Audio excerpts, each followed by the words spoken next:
Hello दोस्तों, अगर आप एक पीएफ के मेंबर हो और हर महीने आपके सैलरी में से भी पीएफ का पैसा काटा जा रहा है तो वो पैसा आपके पीएफ की पासबुक में जमा किया जाता है। पीएफ के पैसे को लेके बहुत लोगों के मन में बहुत सारे सवाल होते हैं, जैसे कि क्या पीएफ का पैसा जितना कर्मचारी के सैलरी में से काटा जाता है पीएफ के विड्रॉल करने के टाइम उतना ही पैसा उसको दिया जाता है, या तो बढ़ा के दिया जाता है, या तो फिर पीएफ का पैसा जितना हमें मैसेज के द्वारा या अन्य किसी जगह से दिखाई देता है उसका डबल होके पीएफ का पैसा दिया जाता है, या तो पीएफ का पैसा जितना कर्मचारी के खाते में से काटा जाता है उतना ही पैसा कंपनी के द्वारा भी पीएफ खाते में जमा किया जाता है, या तो पीएफ के अंदर पेंशन का पैसा क्या होता है और कितना होता है। इस तरह के बहुत सारे सवाल होते हैं। तो प्लीज़ इस वीडियो को शुरू से अंत तक देखिए, तब भी आप इस तरह के सवाल के जवाब जान पाएंगे। और अगर आप मेरे चैनल पर नए हैं तो प्लीज़ मेरे चैनल को सब्सक्राइब करें, लाइक करें, शेयर करें और बेल आइकन को भी दबा दें, जिससे मेरी वीडियो की नोटिफिकेशन आपको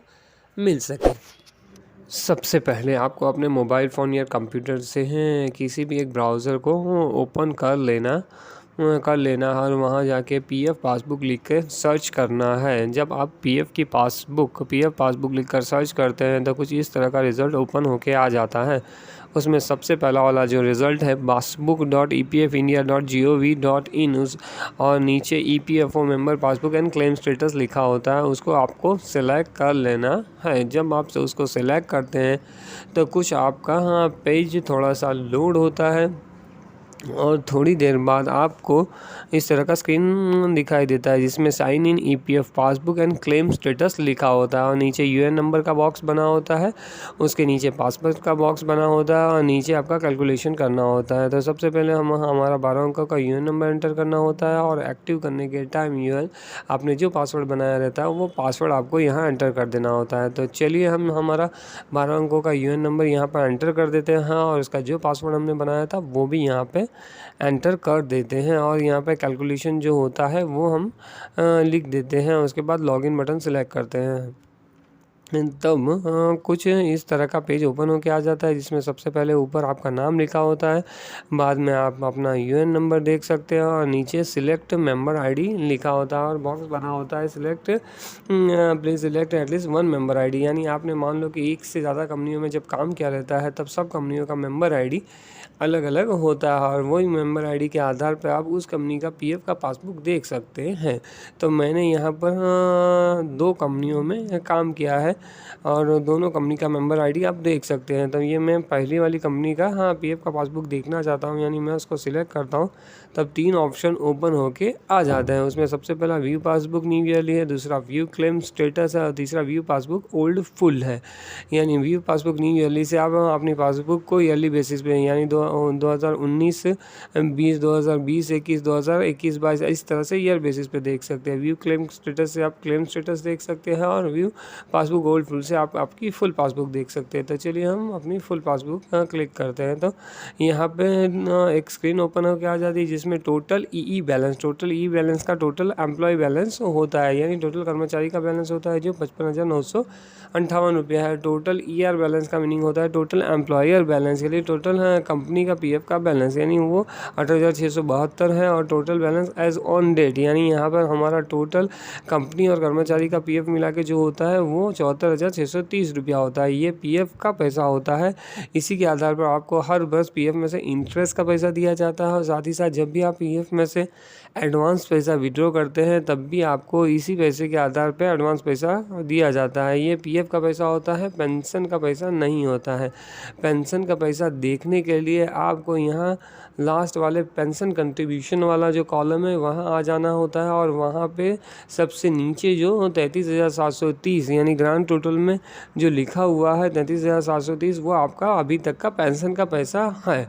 और जब भी आप पीएफ में से फुल और फाइनल सेटल करते हो तब जब 19 नंबर पीएफ विड्रॉल का फॉर्म भरते हो तो 74,630 रुपया विड्रॉल करके दिया जाता है और जब 10C पेंशन का फॉर्म भरते हो तो 33,730 रुपया आपको विड्रॉल करके दिया जाता है।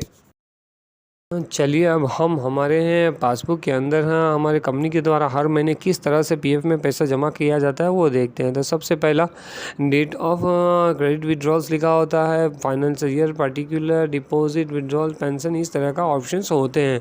तो सबसे पहली एंट्री जो है वो यहाँ पे इंटरेस्ट की एंट्री है, इसीलिए हम यहाँ पे से दूसरी वाली एंट्री ले लेते हैं। तो उसमें डेट ऑफ क्रेडिट विड्रॉल्स के अंदर 15/11/2021 लिखा हुआ है, फाइनेंशियल ईयर के अंदर 2021-22 लिखा हुआ है और पर्टिकुलर के अंदर कंट्रीब्यूशन फॉर ड्यू मंथ 11/2021 यानी हमारे नवंबर का पैसा, हमारा पीएफ का पैसा जमा किया गया है। जो डिपॉजिट्स के अंदर एम्प्लॉय शेयर के अंदर यानी हमारा कितना पैसा जमा किया गया है कर्मचारी का, तो 1026 रुपया, जो कर्मचारी की बेसिक सैलरी का 12% होता है। वहीं एम्प्लॉयर के द्वारा 314 रुपया जमा किया है, जो बेसिक सैलरी का 3.5% जैसा होता है। और पेंशन कंट्रीब्यूशन में 712 रुपया जमा किया है, जो बेसिक सैलरी का 8.5% होता है। यानी एम्प्लॉयर के द्वारा एम्प्लॉय शेयर और पेंशन शेयर में पैसा जमा किया जाता है, वो 3.5% और 8% मिला के 12% होता है। यानी एम्प्लॉय का भी 12% और कंपनी के द्वारा भी 12% पीएफ में जमा किया जाता है। तो इस तरह से आप नवंबर महीने की एंट्री देखते हैं। उसके बाद आप 10वें महीने पे आ जाते हैं। 10वें महीने भी आपने पीएफ का पैसा जमा किया है, वो एम्प्लॉय शेयर यानी कर्मचारी शेयर में 1111 रुपया जमा किया गया है, एम्प्लॉय शेयर में 340 और पेंशन शेयर के अंदर 771 रुपया यानी 340 और 771 मिला के 12% जमा किया है।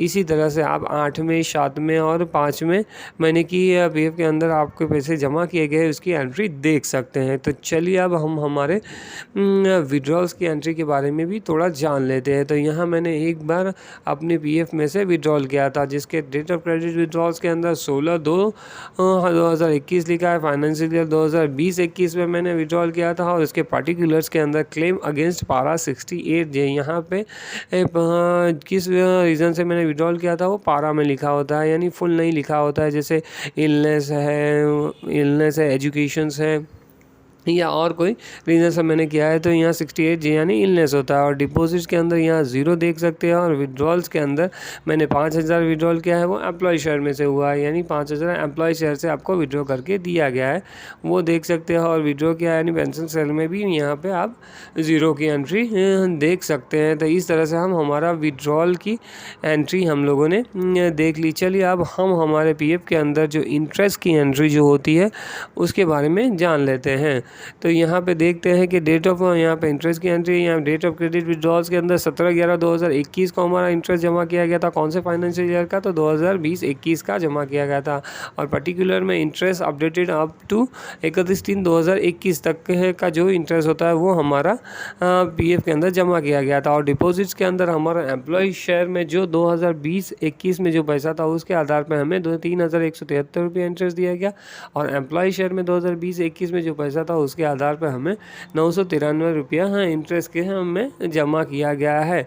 और पीएफ के पैसे पे ही इंटरेस्ट दिया जाता है, पेंशन के पैसे पे इंटरेस्ट नहीं दिया जाता है, यानी पेंशन कंट्रीब्यूशन में इंटरेस्ट के अंदर 0 लिखा हुआ है।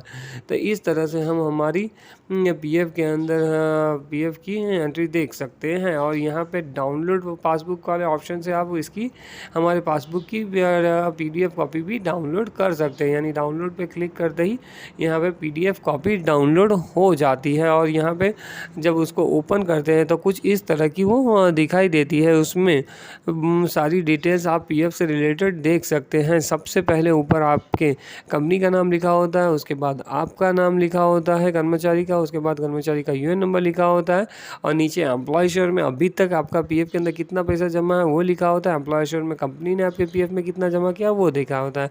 और अंदर आपके पासबुक में देखा था उसी तरीके से पर्टिकुलर्स आपका किस किस महीने का है वो देख सकते हैं। और डिपॉजिट के अंदर कर्मचारी शेयर, नियोक्ता शेयर, विड्रॉल्स के अंदर कितना विड्रॉल किया है वो देख सकते हैं। और पेंशन कंट्रीब्यूशन में लास्ट में आपका अभी तक कितना पेंशन का पैसा जमा है वो आप देख सकते हैं। तो इस तरह से आप अपनी पीएफ की पासबुक पीडीएफ में डाउनलोड कर सकते हैं और उसको देख सकते हैं। पीएफ की पासबुक की कंप्लीट जानकारी एक वीडियो में ना आने के कारण मैंने इसका पार्ट 2 भी बनाया है, तो प्लीज़ इसका पार्ट 2 भी देखें। तो चलिए मिलते हैं अगले वीडियो में किसी नए टॉपिक के साथ।